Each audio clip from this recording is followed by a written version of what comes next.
കായംകുളം എരുവ ശ്രീകൃഷ്ണസ്വാമി ക്ഷേത്രത്തിലെ 7ാം തിരുവുത്സവം നടന്നു. രാവിലെ മാവിലേത്ത് ജംഗ്ഷനിൽ നിന്നും ആരംഭിച്ച ഉരുളിച്ച വരവിൽ നൂറുകണക്കിന് ഭക്തജനങ്ങൾ പങ്കെടുത്തു. ഉച്ചയ്ക്ക് വിവിധ കലാരൂപങ്ങൾ അണിനിരുന്ന ഭക്തിനിർഭരമായ ഘോഷയാത്രയും നടന്നു. ഭക്തിനിർഭരമായ ചടങ്ങുകളോടെയായിരുന്നു എരുവ ശ്രീകൃഷ്ണസ്വാമി ക്ഷേത്രത്തിലെ 7ാം തിരുവുത്സവം നടന്നത്.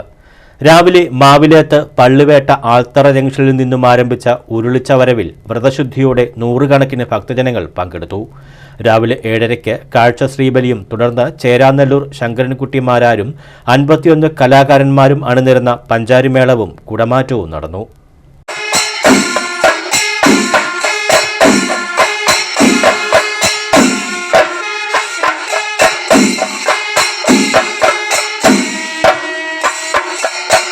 രാവിലെ 11 മണിക്ക് നടന്ന ആനയൂട്ടിൽ കേരളത്തിലെ പ്രശസ്തരായ 7 ഗജവീരന്മാർ പങ്കെടുത്തു.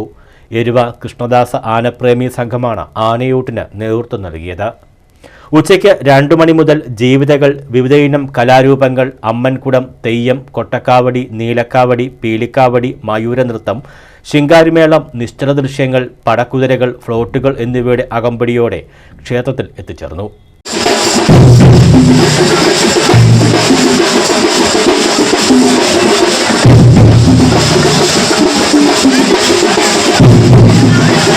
അക്ഷരശ്ലോക സദസ്സ്, നൃത്തനൃത്യങ്ങൾ എന്നിവയും ക്ഷേത്രത്തിൽ നടന്നു.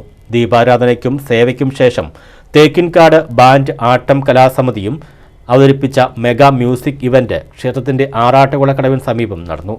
വെളുപ്പിന് 4 മണിക്ക് ആചാരവിധി പ്രകാരമുള്ള എഴുന്നള്ളിപ്പ് മാവിലേത്ത് പള്ളിവേട്ട ആൽത്തറയിൽ നിന്നും ആരംഭിച്ചു. 7ാം തിരുവുത്സവ committee president U Ashwin, secretary Pradeep Achoos, treasurer Muraleedharan Achari, vice president Arun Krishnan, joint secretary Prateesh P, ഉത്സവ കമ്മിറ്റി അംഗങ്ങൾ, ഉപദേശക സമിതി അംഗങ്ങൾ എന്നിവർ ഉത്സവവുമായി ബന്ധപ്പെട്ട വിവിധ ചടങ്ങുകൾക്ക് നേതൃത്വം നൽകി.